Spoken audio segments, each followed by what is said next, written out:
자, 지난 시간에는 이제 1880년대 이제 개화 정책, 개화 정책에 대해서 얘기했고, 그 시기가 되면은 이제 정부 차원에서 개화 정책을 추진해야 한다 그랬어요. 근데 그 이전에 흥선대원군 시기에는 뭐예요? 정부 차원에서 그, 그 통상 거부 정책을 추진했잖아요. 근데 그게 이제 전향적으로 바뀐 거죠. 자, 그렇게 되니까 사실 흥선대원군의 개혁 정치를 몹시 마음에 들지 않아 했던 보수적인 유생층도 흥선대원군의 그 통상 거부 정책은 지지를 했단 말이에요.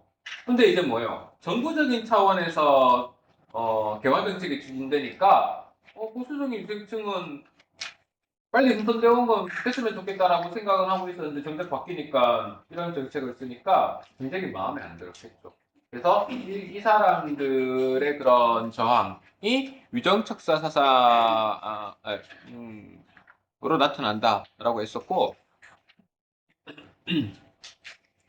그 다음에 여러분들이 좀 주의 깊게 봐야 되는 것 중에 하나가 지난 시간에도 이미 얘기했다시피 위정척사 운동이 시기별로 그 양상이 조금씩 차이가 난다고 했어요. 그래서 1860년대, 70년대, 80년대 그게 나타났던 이유는 각각 시기에 그런 시대적 배경이 다르기 때문에 그런 거죠. 1860년대는 한창 서양에 의해서 우리를 개항시키려는 그런 압박이 심할 때고, 그 다음에 1870년대는 뭐예요?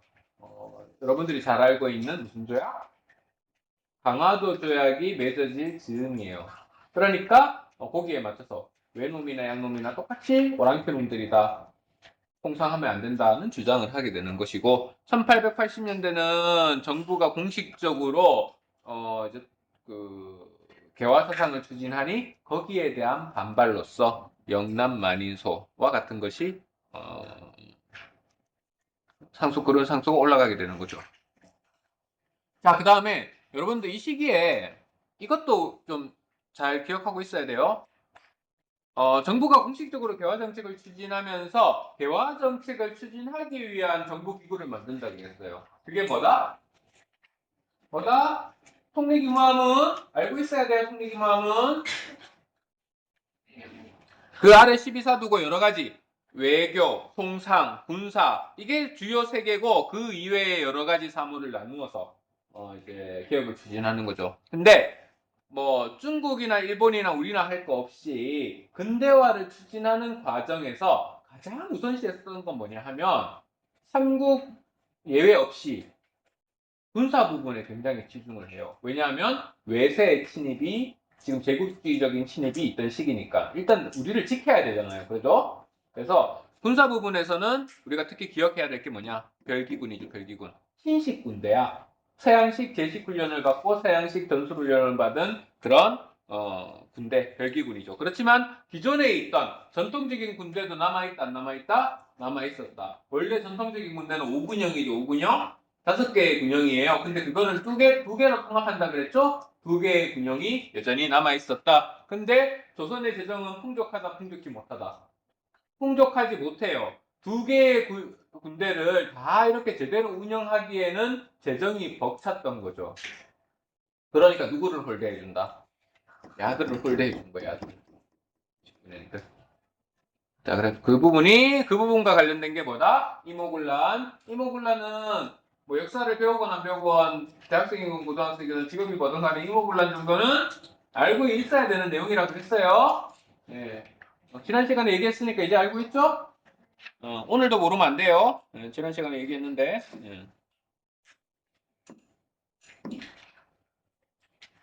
자, 그래서 이모군란. 구식 군인과 민중의 분노가 폭발하다. 근데 이모군란이 우리가 수업에서 다루겠지만 단순히 이 군인들만 들고 일어나는 게 아니에요. 사실 군인들만 들고 일어나도 이게 큰 사건이 됐을 텐데 여기에 그 서울에 있던 하층민들도 같이 동참해요.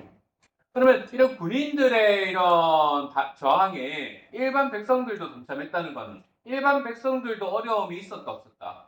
있다는 거예요. 일반 백성들도 뭐예요? 이 움직임에 동참하면은 나한테 굉장히 위해가 될 수 있다는 걸 알아요. 자칫하면은 잡혀가가지고 죽을 수 있다는 것도 알 수 있을 그런 생각 그런 각오도 했을 수 있어요.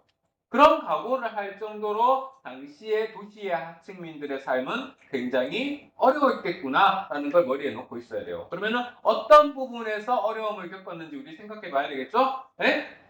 군인들은 당연히 월급 제대로 안 줬으니까. 여러분들 그 에피소드는 잘 알잖아요. 이모군란을 기억하지 못하다 하더라도 이 사람도 월급 제대로 안 줘. 당시에 월급에 쌀로 줘요. 근데 쌀에다가 뭘 섞어준다 그래요? 막 겨와 모래 이런 거 섞어준다 그랬죠? 네? 그러니까 화가 나서 한 게 이모군란이잖아요. 자, 그래서 보면 개화 정책을 추진하는 과정에서 별기군에 대해 열악한 대우를 받던 구식군인들, 구체적으로는 이 사람들이 이군영, 5군영을 통폐합한 이군영이죠. 군인들의 불만이 높아지게 되고 이런 상황에서 자, 딱 실만하죠? 네. 13개월이나 급료가 밀렸어요. 여러분들 한 달, 두 달만 월급이 밀려도 뭐 만약 집이 부자야. 그러면은 뭐 한 달, 한 달, 두 달, 뭐 1년 월급 밀린다 그래도 내 생계에 크게 지장 주겠어요? 안 주지. 근데 이 사람들 부유하겠어요? 빚져가면서 살 가능성이 높다고요. 빚져가면서 한 달만 밀려도 그 데미지가 굉장히 커요. 13개월이나 밀렸어. 이거는 뭐예요? 아, 부처님도 화나, 부처님도. 네? 부처님도 화난다고. 근데 오래 참았죠. 군인들이기 때문에. 그래서 이런 13개월이나 밀렸던 급료를 13개월 만에 돌려받았는데 모래를 섞어줘요. 차라리 그냥 모래 섞지 말고 조금 주던가. 모레까지 섞어주니까 어떤 기분이 들겠어요? 차라리 그냥 아 내가 월급 주기 힘드니까 조금만 줄게 하라고 조금 주면은 차라리 덜 화날 수 있어. 모래 섞어줬어. 굉장히 희롱당한 느낌, 비만당한 느낌이 들겠죠? 날 조롱하는 건가? 이런 생각이 들 수도 있잖아요. 약 올리나? 막 이런 생각이 들 수도 있고. 이거 뭐 매를 버는 격이죠. 예. 정부에서 이렇게 하면은 야, 니 한번 반란 이렇게 봐라. 라고 하는 꼴밖에 안 되는 거야. 그 정도로 화를 나게 하는 거예요. 그래서 90군인의 분노가 폭발해서 이모군란으로 이어졌는데 엄청나게 화를 냈어요. 아까 얘기했죠? 아까 얘기했는 게 아니라 그 이전 시간에 얘기했죠? 여러분들이 흔히 알고 있는 명성황후가 이제 막 뮤지컬도 있고 이래요. 근데 그런 것도 좀 아무리 이제 역사를 다루는 미디어, 예를 들면 영화, 그 다음에 그 드라마, 뮤지컬, 이라 하더라도 사실 역사적인 고증을 다 할 필요는 없잖아요. 그거 하나하나 다 하면은 그게 뭐 역사 수업이지 뮤지컬도 아니고 영화도 아니고 드라마도 아니잖아요. 각색이 될 수는 있어. 고증과 안 맞을 수 있어요. 근데 명성황후가 같은 뮤지컬은 너무 과해요. 사실은 뭐 선생님 입장에서는 뭐 여러분들이 알고 있는 이 당시에 뭐 박경화 뭐 이런 사람들 있잖아요. 되게 미움받는 사람들로부터 그 정도 급이에요, 사실은. 명성황후도 굉장히 그 비리의 온상이고 그 다음에 지금으로 따지면 비선실세와 같은 존재죠. 네. 뭐 지금의 뭐 지금 여러분들은 잘 모르겠지만 박근혜 때 뭐 최순실 뭐 그런 거 생각하면 돼요. 네? 그래서 99년들은 선해청 당상 민겸호를 비롯해서 부정을 일삼던 명성황후 일족을 살해하고 궁궐과 일본 공사관을 공격해요. 어느 정도 이 사람들이 어느 정도 분노가 있었느냐? 당시에 이 사람들이 많은 미움을 받았던 사람들은 어떤 식으로 죽느냐? 당시에 이 사람들이 죽창을 들고 다녀요. 백성들이 화가 나서 죽창을 들고 다니는데 항문에서 머리까지 이렇게 꿰뚫어가지고 죽일 정도. 꽃이처럼. 꽃이가 아니고 뭐지? 여러분들 축제 같은 데 가면 왜 통닭 이렇게 해가지고 세차 같은 데 이렇게 빼가지고 이렇게 그대로 돌리잖아요. 그런 것처럼 사람의 항문부터 시작해서 머리까지 이렇게 꿰뚫어가지고 그렇게 죽여요. 화가 많이 나서. 네. 잔혹하죠? 그만큼 화가 많이 났다는 거예요. 그래서 공격했고 이 과정에서 개항 이후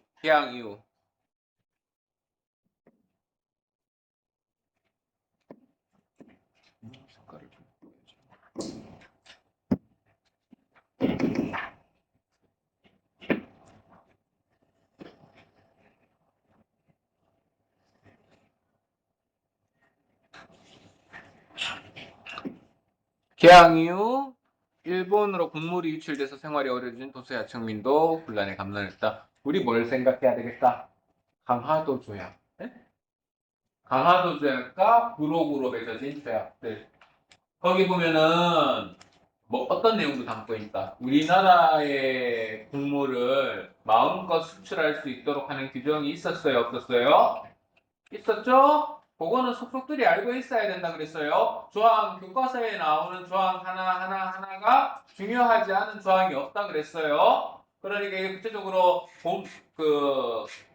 본편에 해당하는 내용인지 아니면 부록에 해당하는 내용인지 공간에서 알고 있어야 된다 그랬어요. 강조했어요. 중요하기 때문에 그런 거예요.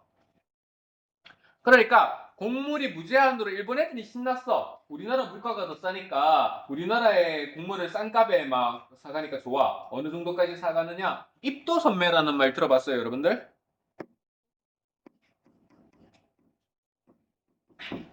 요즘 또 뭐 가끔 쓰는 말이긴 해. 이런 말 들어봤어요? 입도선매. 들어봤어요? 입도선매는 뭐냐면 얘들이 막 신났어 지금 일본 애들이. 왜? 우리나라 쌀은 싸니까. 물가가 경제력 차이가 벌써 많이 나니까 우리나라 물가가 훨씬 싼 거예요. 그러니까 쌀을 싸게 사갈 수 있어. 심지어 우리나라 국민들은 가난해요.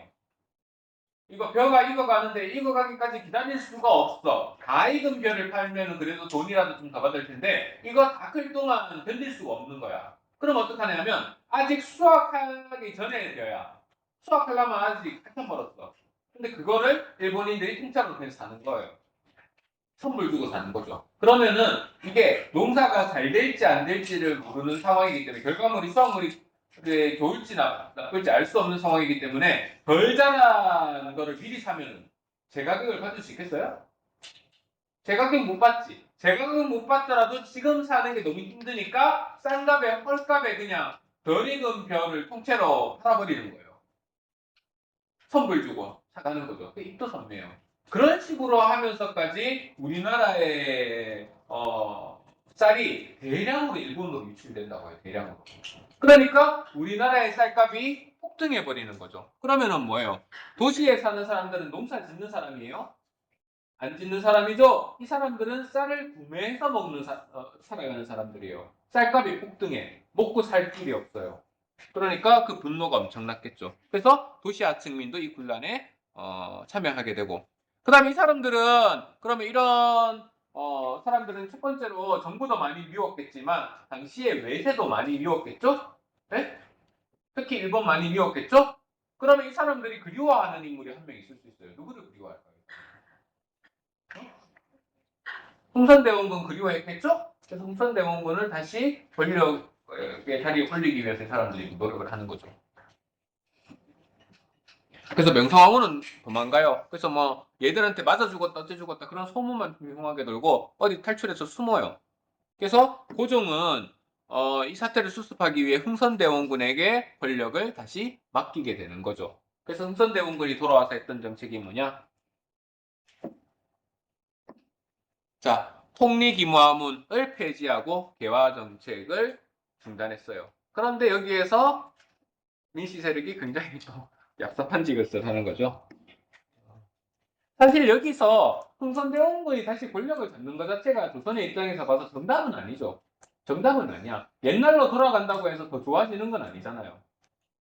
정답은 아니지만 그렇다고 해서 이 문제를 우리 스스로 해결해야지. 외세에 이 문제 해결을 맡기면 되겠어요? 안 되겠어요? 안 돼. 그런데 뭐예요? 명성황후 민씨 일파는 자기들의 권력 잃는 게 싫은 거예요. 그래서 뭐예요? 청나라의 군대 파견을 요청해요. 청나라라고 우리나라한테 뭐 잘해주는 나라겠어요? 아니야. 청나라가 군대 보내주는데 공짜겠어요? 아니야. 그 대가를 독하게 치르게 되는 거죠. 그런 걸 치를 걸 알면서도 민씨 세력은 청나라 군대를 우리나라로 불러와요. 왜? 내 권력을 유지해야 되니까. 왜 권력 유지하려요? 이 권력을 유지해야지 본인이 재산도 재산도 더 늘리고 권력도 계속 유지하면서 떵떵거리고 잘 살고 수 있잖아요. 그러니까 그렇게 한 거예요.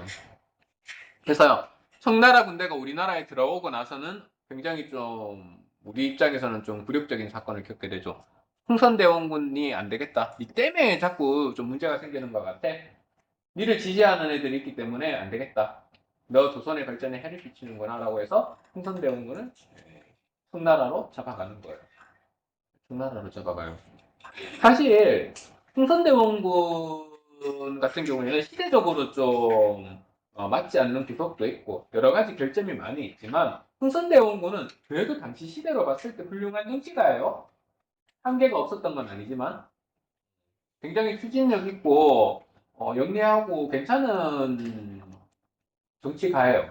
다만 시대에 조금 뒤떨어진 구석도 있기도 하고 당시에 충선대원군이라는 인물 그렇게 약간 뛰어난 정치인조차도 뭔가 개혁을 추진하기에는 쉬운 상황은 아니었다고요. 사실 명성황후 일파와 흥선대원군을 비교하면은 정치인으로서 역량 자체와 그 뭐죠?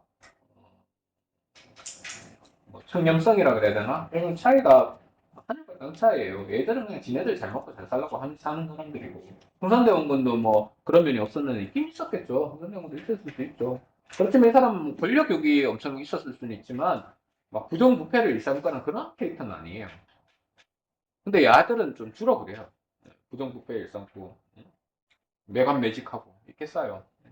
그런데 막 지금 막 뮤지컬로 막 만들어서 칭송해주고 말이 돼요 이게. 지금. 네.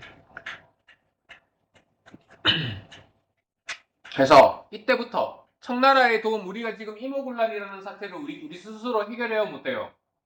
못했죠? 청나라의 도움 받았죠? 이때부터 본격적으로 어떻게 되느냐? 청나라 신났어요.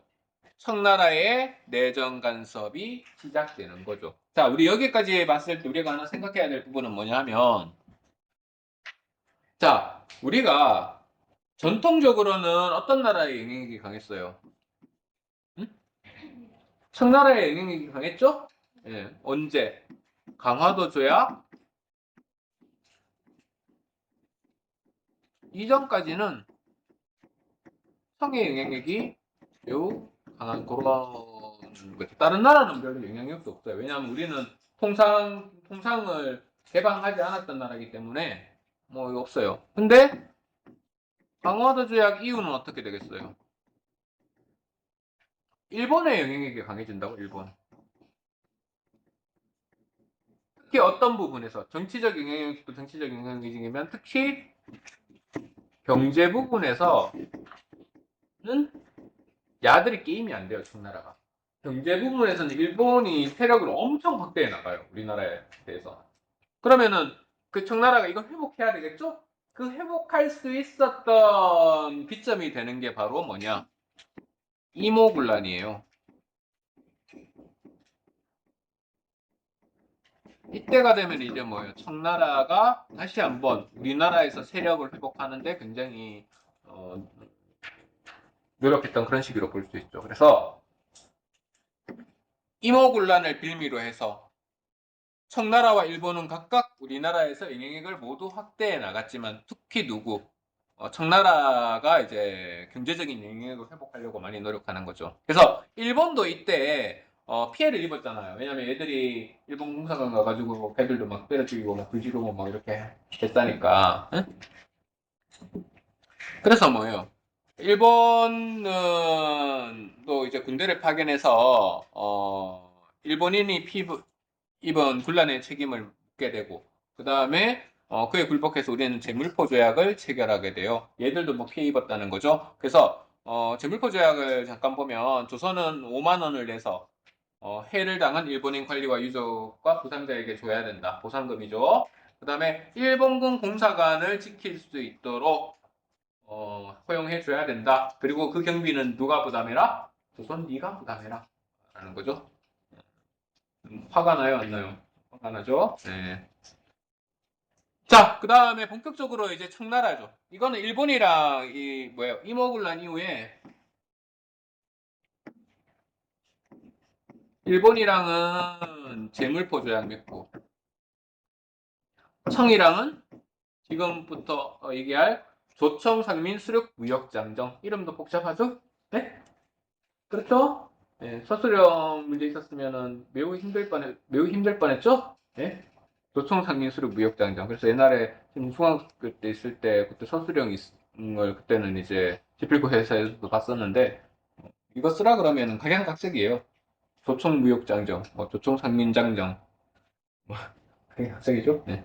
그렇지만 우리는 객관식이기 때문에 그런 거는 걱정 안 해도 되겠죠. 네, 조총상민 수륙 무역장정 을 뵙게 되는 거예요. 그리고 이건 뭐냐면 경제적으로 굉장히 열세에 놓여 있었다고요.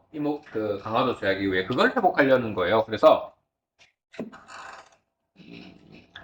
근데 우리나라에 군대를 계속 주둔시키면서 조총상민 수륙 무역장정을 체결했고 그 다음에 우리나라에 고문을 파견해요. 고문. 컨설팅 해주는 애들을 파견한다고. 우리나라 정치 이래라 저래라 할 사람 잔소리꾼을 파견한다고요. 누구? 위안스카이. 위안스카이. 우리나라식으로 읽으면 원세계예요. 원세계. 원세계 혹시 이름 들어봤나요? 위안스카이로 불리는 원세계. 그 다음에 마건창. 마덴창으로도 불려요. 근데 이건 이 사람들 왜 이렇게 했을까? 아니 위안스카이는 왜 위안스카이라고 마건창은 왜 마건창이라고 하죠? 어쨌든 뭐 이유가 있겠죠. 무슨 이유인지 알 수 없지만 마건창이 여기신가? 자 어쨌든 이래서 우리나라의 군사 외교 재정을 간섭했고 독일인 멜렌드로프를 외교 고문으로 파견했다. 이런 거예요. 멜렌드로프, 위안스카이, 마건창, 그다음 멜렌드로프 이런 사람들을 파견했다. 그러면은 조청상민 수륙 무역장정은 무슨 조약이 아니고 지금 장정이죠, 장정? 응? 이 이후에 사실 강화도 조약 이후에 맺어지는 것들은 다 무슨 조약 무슨 조약이래요. 근데 무슨 장정이라고 했던 거는 왜 그러냐 하면 청나라 입장에서는 조선 너네랑 우리랑 조약 맺는 거는 대등한 국가에서 맺는 거잖아요. 예? 근데 청나라는 우리를 대등하다고 본다 안 본다? 안 봐요. 속국으로 종속된 국가로 보는 시선이 있다고요. 그러니까 뭐요? 조약이라는 거를 너네랑 이게 또 동격이 아닌데 너네랑 무슨 조약? 너네랑 맺는 거는 이런 장정이야 라고 해서 조청상민 수륙 무역장정이라고 하는 거죠. 그래서 이 무역장정은 청이 속방, 속국을 우대하는 뜻에서 상정한 것이고 각 대등한 국가 간의 일체 동등한 혜택을 받는 예와는 다르다. 왜? 조약이 아니라는 말이에요, 조약. 그래서 청의 상무위원을 서울에 파견하고 서울대관을 텐진에 파견한다. 그 다음에 청의 부양대신과 조선국왕은 대등한 지위를 갖는다. 청의 일개 신하와 조선국왕이 대등하다. 얘는 우리랑 게임이 안 돼, 격이 나다. 이런 말이죠. 예. 그래서 청나라의 이홍장은 조선과 미국의 조약 시기를 알선하면서 미국 측 대표인 스펠트에게 조선이 청의 속방임을 인정하는 조항을 삽입하라고 강하게 요구했지만 미국 측의 거부로 이루어지지 못했고 몇 개월 뒤 청은 이모군란을 진압한 이후에 조청상민 수륙 무역장정을 체결했고 속방이라는 용어를 이때는 삽입을 했다. 이를 바탕으로 청의 조선에 대한 내정 간섭이 더욱 강화되었고 청의 내정 간섭은 김옥균, 박용효 등과 같은 개화파들에게 반발을 사게 되는 거죠. 그래서 급진개화파가 갑신정변을 일으키는 하나의 배경이 되었다. 뭐 이런 거. 그래서 깨알처럼 다 중요하죠. 그 다음에 하나의 사건이 모두 물고 물리는 관계죠. 그래서 뭐예요? 이 흐름으로 쭉 알아야 된다고요. 흐름으로. 흐름이 중간에 끊기고 이것만 뚝 떼서 하면은 뭐 왜 이런 게 있었지? 모른다고. 그래서 선생님이 수업 시간에 이렇게 제공해주는 맥락을 잘 머릿속에 넣고 있다가 책을 읽을 때 그 맥락을 이용해서 책을 읽으면 훨씬 기억하기도 쉽고 공부하기도 좋겠죠. 물고 물리는 거예요. 자, 갑신정변과 열강의 대립을 보면 특히 이 갑신정변을 일으켰던 개화파 중에서도 급진개화파 중에 한 명이 이제 김옥균이죠. 그래서 김옥균이 이제 쓴 글을 보면 청이 조선을 속국으로 생각해 온 것은 참으로 부끄러운 일이다. 나라가 발전한 희망이 없는 거는 여기 있다. 우리나라가 지금 노답인 거는 여기에 원인이 있다. 이런 말이죠. 이에 첫째로 해야 할 일은 독립해서 완전한 자주국을 수립하는 것이다. 독립하려면 정치와 외교를 자수자강해야 된다. 그러나 청을 섬기는 현재 정부로서는 그게 가능하다. 스스로 강해지는 게 가능하다, 가능치 못하다. 가능치 못하다는 거예요. 청나라가 시시콜콜 간섭을 하니까 우리의 개화 정책은 제대로 된 개화 정책이 되지 못한다. 그런 말이죠. 자, 그래서 개화파의 분화를 보면 이무군란을 전후로 해서 개화파는 첫 번째, 성에 대한 입장 차이. 청나라에 대해서 우호적인지 아니면 그렇지 못한지, 청나라의 내정 간섭을 얼마나 부정적으로 생각하는지에 대해서 차이가 있다는 거예요. 그리고 두 번째로, 이게 첫 번째 차이점이 개화파가 분열되는 첫 번째 원인이고, 두 번째로는 뭐냐? 중요한 거죠. 개화를 추구하는 방식. 어떤 식으로 개화를 할 것인가? 우리가 어떤 식으로 개화라는 말을 다른 말로 바꾸면 이거예요. 근대화죠, 근대화. 네? 근대화를 개화라고 하는 거예요. 근대화를 어떻게 할 것인가를 두고 이제 차이가 있는 거예요. 첫 번째, 청나라에 대한 입장. 지금 청나라의 간섭이 심해졌잖아요. 어떤 사건을 계기로? 이모군란. 어떤 사건을 계기로 해서 청나라 간섭이 심해진다? 이모군란. 알고 있어야 돼요. 서로 이렇게 맥락을 파악해야 된다고요. 그걸 계기로 해서 이제 뭐예요? 우리나라에 대한 청나라의 간섭이 강화되니 개화파 입장에서는 성에 대해서 어떤 입장을 가지는지, 그리고 개화를 어떤 식으로 추진해 나가는지에 따라서 온건개화파와 급진개화파로 나뉜다. 그런 거죠. 그래서 김홍집 하면은 이 사람 어떤 책을 가져왔다 그랬어요? 네? 어떤 책을 들여왔다 그랬죠? 2차 수신사에서 어떤 책 들여왔다 그랬죠? 조선책략. 왜? 조선책략 자체도 중요하다 그랬어요. 그 내용도 알고 있어야 돼요. 어떤 나라들과 친하게 지내라 그랬어요. 청나라, 일본, 또 어떤 나라? 미국. 그래서 그 책이 우리나라에 널리 지식인들에게 퍼지게 되고 그 결과로서 우리가 맺는 조약이 뭐예요? 어떤 나라와 조약을 맺어요? 미국과 조약 맺게 된다 그랬죠? 조미수와 통상조약 맺는다 그랬죠? 그런 것까지 다 연관지어서 생각을 해야 된다고요. 그래서 김홍직과 같은 홍건개화파는 성과의 전통적인 우호관계를 유지해서 열강의 침입으로부터 조선의 자주를 보존하려 했다. 얘들 입장에서도 청나라의 간섭 자체가 그렇게 막썩 기분 좋은 일은 아니에요. 그렇지만 지금 일본도 우리 보고 침 흘리고 있고 러시아도 침 흘리고 있고 막 서구 열강 여러 나라가 침을 흘리고 있는 상황이죠. 근데 뭐예요? 우리 입장에서는 청나라는 전통적으로 친하게 지냈던 나라죠. 물론 청나라도 우리에게 싫게 하는 건 나쁘게 하는 건 똑같아. 근데 원래부터 친하게 지내던 사이예요.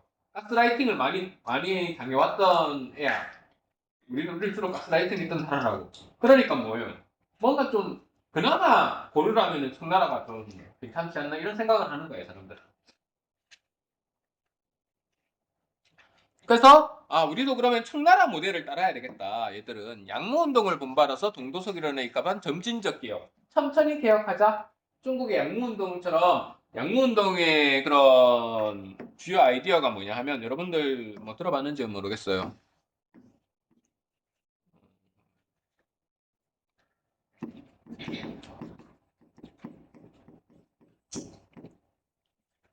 중체서형이. 체는 중요한 핵심 내용이야. 본질이에요, 중요한 본질. 용은 그거의 쓰임새야. 그럼 본질이 중요하겠어요? 쓰임새가 중요하겠어요? 본질이 보다 중요하겠죠? 본질이 되는 거는 뭐다? 중국 거. 그 다음에 쓰임새로 쓸 수 있는 거는 뭐다? 서양 거. 그래서 서양의 군사제도나 뭐 이런 산업만 받아들이고자 하는 게 양무운동이에요. 우리도 그렇게 하고 싶다. 그런 거죠. 그래서 뭐예요? 중요한 건 여기서 말하는 중체서용이라 그러면 우리도 뭐예요? 이 체에 해당하는 건 우리 거를 유지하려는 거야. 그 뭐 조선의 전통적인 유교 질서는 유지하면서 서양의 과학기술 받아들이자. 굉장히 이렇게 뜨뜻미지근한 전략이죠. 네. 그래서 결국에는 우리도 실패하고 중국도 실패하고 나란히 실패해요. 네. 그렇지만 근데 그 반면에 있던 김옥균을 비롯한 급진개화파는 야 왜 이거 우리가 스스로 개혁해야지 청나라 간섭하면은 개화 정책을 제대로 추진할 수 있겠어? 그래서 뭐예요? 청의 내정 간섭에서 벗어나서 자주 독립을 지켜야 한다고 주장했어요. 그래서 이 사람들은 모델로 하는 것도 달라. 뭘 모델로 하느냐? 일본의 메이지 유신. 메이지 유신은 정치 제도까지도 바꿨잖아요. 다 바꿨어. 그래서 이걸 본받아서 서양의 과학기술은 물론 근대 사상과 제도까지 수용해서 정치, 사회체제를 근본적으로 개혁해야 되지 않겠니? 라고 하는 거예요. 물론 일본도 정치 그러니까 그 국민주권 국가를 만들기 위한 개혁은 뜨뜨미지근해요. 그래서 뜨뜨미지근하긴 했지만 청나라보다는 헐나. 그러니까 이런 모델을 좀 추가한 거죠.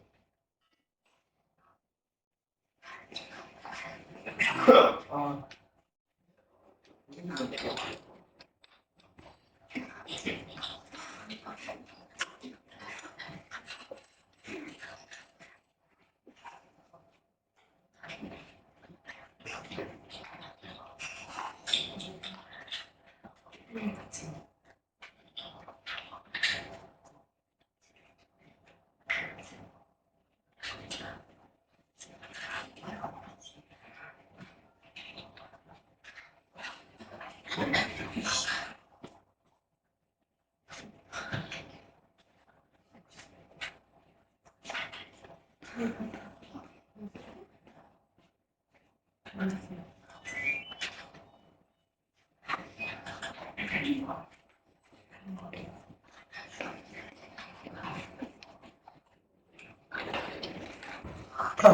콧물이 자꾸 나가지고.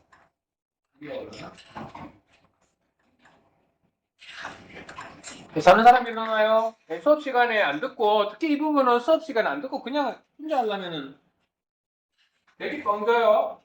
못해.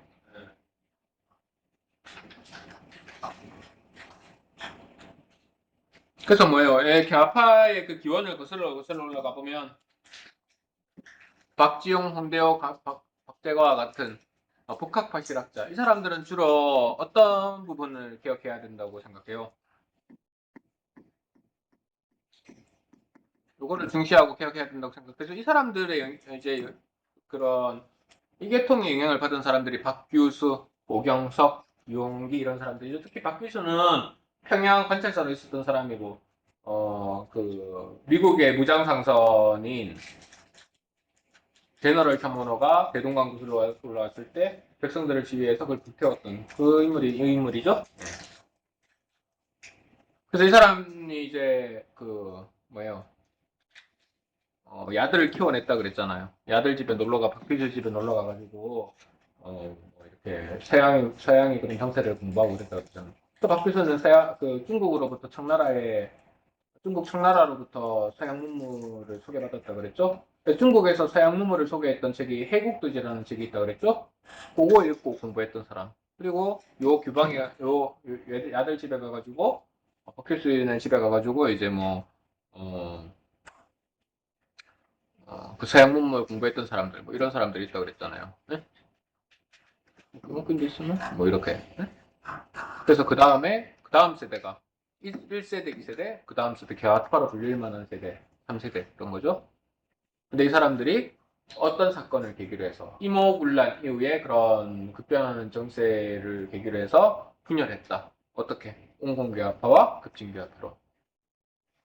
자, 그래서 정변의 분위기가 고조됐다는 것을 보면 이모군란 이후에 정부는 민씨 일파를 비롯한 친청 세력이 장악했고 개화 정책도 지연이 돼요. 사실 야들은 개화 정책이 얼마나 빨리빨리 효과적으로 잘 되는지는 크게 관심 없어. 내가 권력을 이용해서 얼마나 잘 먹고 잘 사는지. 너무 이거는 근데 이 사람들에 대해서 너무 폭평하는 걸 수도 있겠지만 대체로 그래요, 대체로. 네. 그래서 급진개화파는 영국 공사와 접촉하는 데는 외교적 노력을 했지만 그래도 소용없어요. 우리나라에서 청나라의 영향은 갈수록 강해지는 거죠. 그래서 개혁에 필요한 자금을 마련하기 위해서 어떻게 하느냐? 김옥규는 일본, 미국, 그 청나라에 돈 빌리면 되겠어요, 안 되겠어요? 청나라는 가뜩이나 세력이 강해지잖아. 그러니까 누구한테 돈 빌리려고 하느냐? 일본에 돈을 빌리려고 해요. 일본도 참 그래. 네 고종이 허락 맡아오면 돈 빌려줄게. 그래요. 그래서 김옥균이 고종한테 가가지고 이거 일본에 돈 좀 빌려가지고 우리 개혁해봐요. 그러니까 그렇게 해봐라라고 허락해줘. 허락해줬는데 일본한테 가가지고 고종 허락받았으니까 이제 돈 빌려줘요. 그러니까 그것 좀 곤란할 것 같은데 이렇게 싸요. 그래서 못 빌린다고. 그러니까 뭐예요? 김옥균이 정부에서는 큰 소리 쳐놨어 지금. 야 내가 일본에 차관 빌려주기로 해가지고 이거 내가 빌려올 수 있어. 이걸로 계약할 거야. 라고 얘기해놨는데 일본한테 막상간이 안 빌려준다 그래. 그러니까 뭐예요? 굉장히 입장이 난처해지잖아요. 그래서 정치적 입지가 원래도 이 민씨 일파 때문에 약간 힘이 약했는데 더 쪼그라들게 돼요. 정치적 입지가 더 쪼그라들게 돼. 차관도 입 실패 때문에. 그래서 또 이제 박용효 급진계아파 인물인 박용효가 또 지방으로 좌천되면서 입지가 더 좁아져. 원래도 좁았는데 더 좁아져요. 이 무렵 베트남 문제로 프랑스와 대립하던 청나라가 우리나라에 있는 군대를 빼가지고 일부 빼가지고 이제 베트남에 가가지고 이제 청나라랑 싸우러 이제 가요. 그래서 급진계아파는 이때다. 청나라의 군대도 반절 빠졌고 이때다라고 해서 이제 뭐예요? 청해 간섭에서 벗어나가지고 우리가 자주적인 정권을 한번 만들어 보자. 라고 생각을 하는 거죠. 그래서 정변 준비에 착수해가지고 병력을 확보하고 일본 공사로부터 일본군의 지원을 약속받아요. 근데 김옥균도 좀 그래. 한 번 속았으면 두 번은 안 그래야지. 일본 애들 또 말 바꿔요. 군대 보내준다고 했는데 안 보내줘. 안 보내줘. 그래서 여러분들이 알고 있는 3일천하 뭐 이렇게 끝나는 거죠. 자, 차관 실패 이후 김옥균의 발언을 보면 지금 작업 없이 아무것도 할 수 없다. 빈손으로 귀국하면은 집권 4대당이 집권 4대당 누구예요? 민씨 일파를 얘기하는 거겠죠? 야들이 나를 비판해서 더 궁지에 몰아넣을 것이다. 내가 큰 소리 쳐놓고 왔는데 야니 왜 큰 소리 치더니 빈손으로 왔냐 이렇게 쌀 거다 그런 거죠. 그래서 우리의 개혁안도 실현할 수 없고 조선은 천국의 속국이 될 수밖에 없다. 그래서 우리 당과 4대당은 공정할 수 없기 때문에 최후의 선택만이 남아있을 뿐이다. 그게 뭐예요? 정변을 일으키는 거죠. 쿠데타를 일으키는 방법밖에 없다는 거예요. 그래서 급진계아파 정변을 일으키라고 보면은 1884년 1882년에 어떤 사건이 있어요? 이모군란이 있었죠? 이모군란은 일어나가지고 이제 그 이후에 청나라에 한 2년 동안 청나라의 간섭이 매우 커지는 그런 상황이었겠죠? 그 위기 끝에 몰린 이제 뭐예요? 급진파 교화파들이 이제 쿠데타를 일으키게 되는 거죠. 1884년 10월이었다. 연도는 기억해야 돼요. 이모군란 각신정변 연도 기억하세요? 그래야지 연관시켜가지고 연결해서 배울 수 있으니까. 그래서 1884년 김옥균, 박영호, 홍영식, 서광범 등 급진계아파는 우정총국 낙성 축하연. 이거는 지금으로 따지면은 뭐냐? 우정총국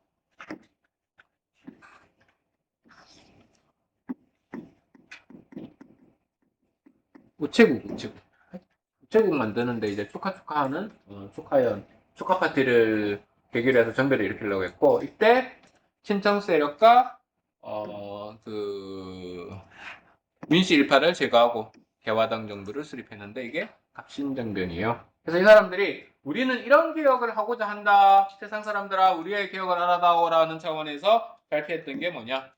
개혁정강을 반포해요. 그래서 국가체제의 개혁을 모색했고 그래서 이 사람들은 청과의 전통적인 종속관계를 청산하고 자주독립을 확고히 하자는 것을 주장을 했고 그 다음에 국왕의 전제권 권력을 제한하고 문벌을 폐지하고 인민평등권을 확립하는 근대적인 개혁 시스템을 만들고자 했다. 그 다음에 지도법 개혁을 통해서 민생안정과 재정 확충을 도모하고 호조를 중심으로 한 국가재정을 통합하고자 했다. 개혁을 하나하나 뜯어보도록 할게요.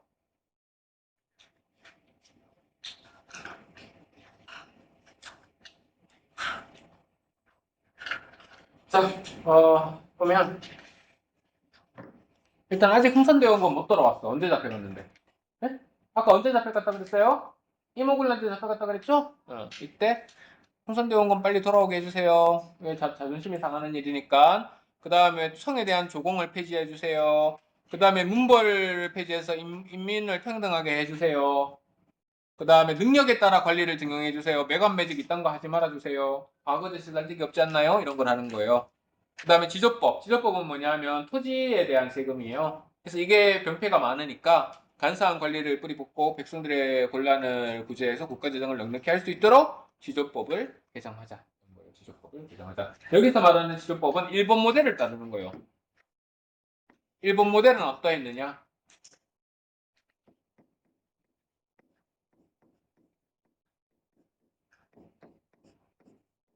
토지의 가격에 따라 세금을 매기는 거예요. 그 이전까지는 어땠어요? 뭐 수학이 얼마나 되는지 뭐 그런 거 보고 매겼죠? 거기에 따라 매기지 말고 토지 가격에 따라 매기자. 이 지조법이에요. 재정은 모두 호주에서만 관할하게 되는 정책은 뭐냐면 뭐 세금 걷고 이런 걸 하는 게 원래는 호주에서 지금으로 따지면 재경부에서만 이렇게 담당을 해야 되는데 뭐 각 부서마다 각기 하는 거예요. 그렇게 하지 말고 일원화시키자는 거예요. 그 다음에 대신과 참사는 한문안의 의정서에서 회의를 해가지고 이제 뭐 어, 한문안의 의정서에서 뭐 회의를 결정하고 정령하고 공포해서 시행하자. 그러니까 소수의 뭐 왕이나 대신만이 이런 거 하지 말고 다 같이 의논해가지고 법률 같은 거 좀 만들자 뭐 이런 격이죠. 예. 음. 자, 그래서 보면 급진 계약파들은 민씨 일파를 제거하고 계획을 추진하는 과정에서 고종의 반감을 사게 돼요. 고종은 좀 짜증이 많이 나. 그래서 뭐요? 청군이 고종 호위를 명분으로 해서 출동해서 조선군과 함께 이제 그 계약파 병력을 제압하게 되는 거죠.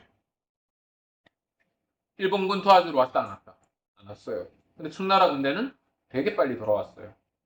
성공을 못하죠. 물리력에서 안 되니까 3일천하로 막을 내렸다. 그래서 정변을 주도했던 사람들은 주로 살해되거나 일본으로 도망가거나 뭐 이런 거죠. 그래서 갑신정변 이후에 이제는 뭐요? 안타깝군요. 원래도 청나라의 힘이 셌는데 갑신정변이라고 또 청나라의 도움으로 지금 갑신정변을 막아냈어. 정도 입장에서. 누구의 도움을 또 받는다? 청나라 도움 또 받는 거예요. 그러니까 뭐예요? 이모군란으로 청의 힘이 세졌는데 이제 뭐요? 갑신정변을 계기로 해서 청의 힘이 영향력이 더더더 세지는 거예요. 그래서 일본에도 또뭐 얘들 또뭐 우리 책임은 없다. 너네가 그랬지. 그래서 너네 배상금 지불하고 공사관 신축하고 이런 것도 너네 해줘야 되겠다. 우리도 피해 입었다. 도와주기는 커녕 저희도 이것 때문에 피해 입었다고 환성조약 체결해가지고 이를 관철시켜요. 그 다음에 청과 일본은 텐징 조약. 이거는 우리가 낀 조약이 아니에요. 누구와 누구 사이? 청나라와 일본 사이에 텐징 조약을 체결해요. 그래서 뭐라 그러느냐? 이 조선에 자꾸 이런 군대 같은 거 놔두지 말자. 우리 군대, 청나라 군대 너네 지금 들어와 있는 군대도 다 물러나고 우리 군대도 물릴게. 그래서 조선에서 양국 군대 철수하자. 그리고 만약에 앞으로 혹시라도 군대를 파견하게 된다고 한다면 미리 알리자. 미리 알리자. 그게 뭐다? 텐진조약. 중요하겠다, 안 중요하겠다? 중요하겠죠? 네, 중요해요. 텐진조약. 그래서 갑신정변에 대한 반응, 김유식의 평가를 보면은 김옥균 일파는 청이 우리나라의 자주권을 침해하는 것을 분하게 여겨 일본 공사와 협력해서 갑신정변을 일으켰고 이 당시에 일본당으로 지목됐다. 정변이 실패로 끝나자 온 나라가 그들을 역적으로 몰았다. 나는 정부에 있는 몸으로 같이 성토하지 않을 수 없었으나 그의 행동은 애국심에서 나온 것이라는 걸 나는 알고 있다. 응? 무슨 개인적인 사욕으로 그렇지 않은 것을 나는 알고 있다. 역적으로 몰렸지만 그런 거죠. 그 다음에 윤웅열의 평가를 보면 임금을 위협한 것은 순리를 따르지 아니하고 거스르는 것이니 실패한 첫 번째 이유다. 당시에 적어도 뭐예요? 이런 개혁을 추진하고 정변을 일으키고자 한다면 적어도 누구의 마음을 얻었어야 된다. 고종의 마음을 얻었어야 된다는 거예요. 근데 고종도 별로 기분이 좋지 않고 많이 언짢아했다는 거죠. 그 다음에 외세를 믿고 이제했으니 반드시 오래가지 못하고 실패하는 건 두 번째 이유다. 결국에 일본만 믿고 설쳤는데 일본이 도와줬다는 줄 알았다. 도와줬다 그런 말이죠. 그 다음에 백성이 따르지 않았다는 거예요. 자, 보세요. 이 중에 백성들이 좋아할 법한 거는 몇 개 없다는 거예요. 거의 없다는 거예요. 그러니까 백성들 입장에서는 뭐 멀뚱멀뚱한 거야. 얘들 뭐하니?